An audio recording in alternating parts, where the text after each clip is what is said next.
मैं चौथे मद पे आती हूँ, जो कि हेल्थ और एजुकेशन फॉर ऑल, शिक्षा गुणवत्तापूर्वक हो, स्वास्थ्य का विस्तार हो और दिल्ली का भविष्य का ये आधार हो, शिक्षा और स्वास्थ्य। इन दोनों फील्ड में बहुत काम करने की जरूरत है अध्यक्ष महोदय।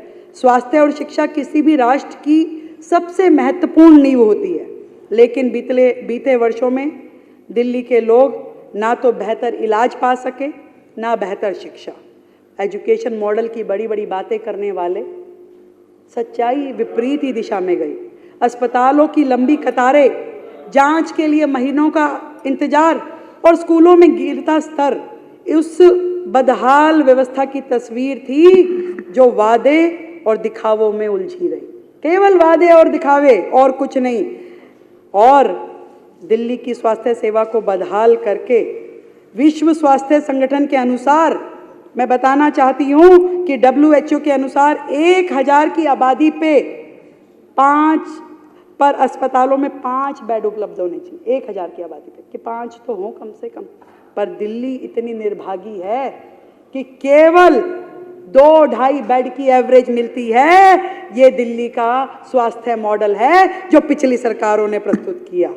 आज यहाँ पर सरकारी अस्पतालों की OPD, दवा के काउंटर मरीजों की लंबी लंबी लाइनों से भरे रहते हैं। घंटों तक इंतजार करना पड़ता है। सर्जरी के लिए, किसी ऑपरेशन के लिए तो महीनों तक इंतजार करना पड़ता है। इसका कारण है कि दिल्ली सरकार के अस्पताल डॉक्टर, नर्सिंग, पैरामेडिकल स्टाफ की भारी कमी से जूझ रहे हैं। एक MD के पास में, एक MS के पास में 4-4, 5-5 अस्पताल है। अरे कोई एक अस्पताल देखने के लिए सक्षम नहीं है। इन्होंने 5-5 अस्पताल एक आदमी को दे रखे हैं। वो खुद आके बोल के गए, खुद आकर के सारे MS बोल गए कि मैम हमें एक अस्पताल दे दो जिसे हम ढंग से कर पाए। 5-5 छोड़े हुए, तनख्वाह तो वही है, कैसे करेंगे, टाइम वही है, शरीर वही है। और इन्होंने नहीं, ताकि ज़्यादा लोगों के हाथ में ना रहे, सारा सिस्टम इनके हाथ में रहे और ये जो कुछ मर्जी करते रहें। तो ऐसे में साथ ही अस्पतालों में अल्ट्रासाउंड, CT स्कैन, MRI, बाकी जितनी रेडियोलॉजी की जितनी सुविधाएं हैं, सबका अभाव है। मैं GTB अस्पताल में गई, वहाँ के डॉक्टर ने कहा कि मैडम यहाँ जो MRI की मशीन है वो 15 साल पुरानी है, जबकि 10 साल में मशीनें एक्सपायर हो जाती हैं। बताइए, उस मशीन पे बड़े बड़े अस्पताल काम कर रहे हैं, बड़े बड़े अस्पताल काम कर रहे हैं। बेसिक छोटी छोटी फैसिलिटी भी इन अस्पतालों में नहीं है। ऐसी स्थिति में ये लोग हमें सरकार दे करके गए हैं। और 24 अस्पतालों की कहानी तो पूरा देश जान गया धीरे धीरे। ऐसे आज भी ऐसी स्थिति में है, न सर न पैर। इनकी पढ़ी लिखी सरकार के मंत्री, स्वास्थ्य मंत्री जी जाते हैं, दौरा करते हैं और दौरा करके वहां खड़े होकर कहते हैं 5 मंजिल, इसको 7 कर दिया जाए। 2 अस्पतालों में उन्होंने ऐसा किया, बनी हुई बिल्डिंग में 2 फ्लोर और बढ़ा दी जाए। ऐसा आदेश देने वाले पढ़े लिखे लोग आप ही की सरकार में हो सकते हैं, हम समझ सकते हैं। 7 प्रोजेक्ट ऐसे हैं जो कि आनन फानन में बना दिए गए, 2000 करोड़ रुपए खर्च कर दिए गए, पर आज उसकी यूटिलिटी जीरो है, जीरो, क्योंकि उसमें किसी भी प्रकार का कोई स्ट्रक्चर ही नहीं है अस्पताल से जुड़ा हुआ। केवल पोटा केबिन, केवल फ्लोर वाइज लोहे की फ्लोरिंग कर दी गई है। आज चाहकर भी वहां अस्पताल नहीं खोल सकते। आज तो उसको बनाना तो दूर, उसको हटाने के पैसे देने पड़ेंगे। और ये वो सरकार है जिन्होंने ठेकेदारों को 100 करोड़ रुपए की पेनल्टी सरकार से दी है। ठेकेदारों को 100 करोड़ रुपए की पेनल्टी। इन्होंने ऐसा स्वास्थ्य की पूरी व्यवस्थाएं करके छोड़ी है। तो उन 24 अस्पतालों की परियोजनाओं में से हम कोशिश कर रहे हैं कि कम से कम 10 से 13 अस्पतालों को इस बार हम अपने उसमें लेके आए, उसका काम करवाएं। और उसके लिए हमने बड़ा हेड क्रिएट किया, 1000 करोड़ रुपए का। 1000।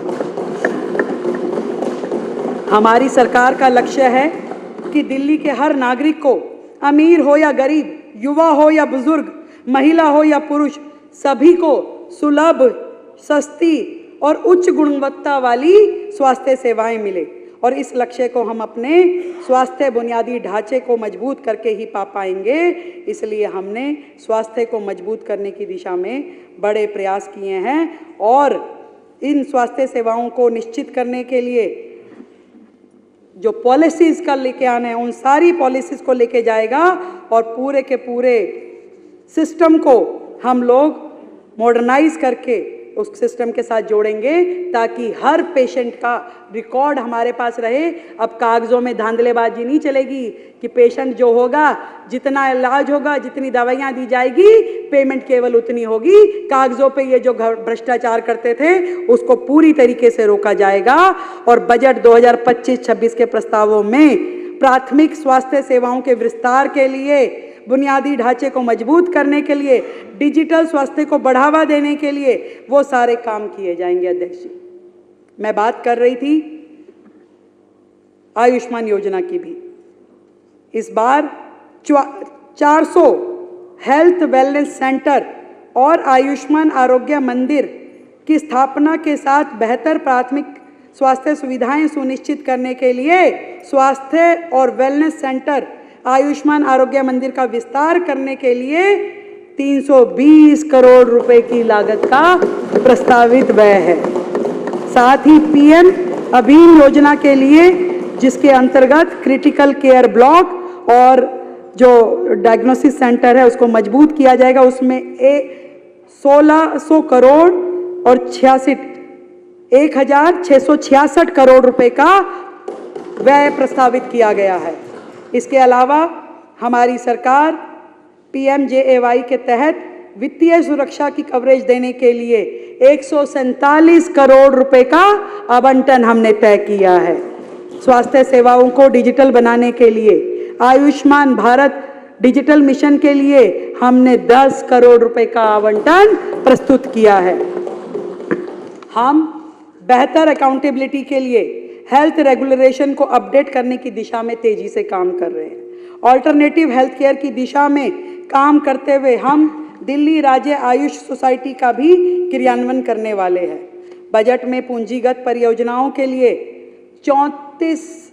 3,421 करोड़ रुपए का हमने प्रावधान किया है, जो कि पूरे टोटल बजट को मैं बताऊं तो 6,874 करोड़ रुपए की योजना और उसका जो मद है वो प्रस्तावित है 6,874 करोड़ रुपए।